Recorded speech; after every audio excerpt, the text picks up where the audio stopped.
Ευλογητός ο Θεός ημών, πάντοτε νυν και αεί, και εις τους αιώνας των αιώνων.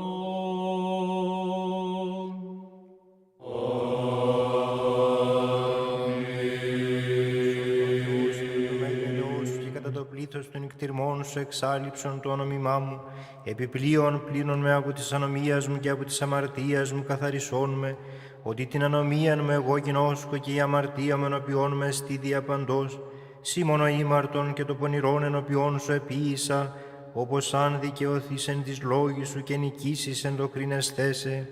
Ιδούγαρ εν ανομίας συνελήφθην και εν αμαρτίας εκείσισέ με η μήτηρ μου, ιδούγαρ αλήθειαν ηγάπησα στα άδειλα και τα κρύφια της σοφίας σου εδήλωσάς με, ραντιείς με εις όκο και καθαριστήσου με,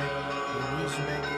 Ευλόγη ψυχή μου τον Κύριον, ευλογητός η Κύριε, ευλόγη ψυχή μου τον Κύριον, και πάντα τα εντός μου το όνομα το Αγίον αυτού. Ευλόγη ψυχή μου τον Κύριον, και μη επηραθάνω πάσα στάς ανταποδόσεις αυτού. Τον ευηλατεύοντα πάσα στάς ανομία σου, τον ιόμενον πάσα στάς νόσους σου. Τον λυτρούμενον εκθοράς τη ζωή σου, τον στεφανούντα σε εν ελέη και εκτιρμής. Τον επιπλώντα εν αγαθή στην επιθυμία σου, αναγεννηστήσετε όσα ετού είναι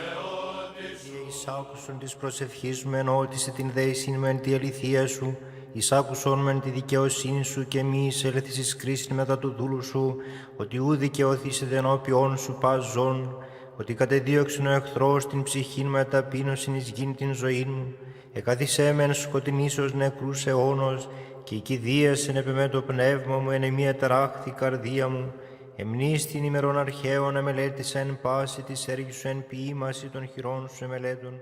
διαπέτασα προς έτας χείρας μου ψυχή μου ως γιάννη δρόση.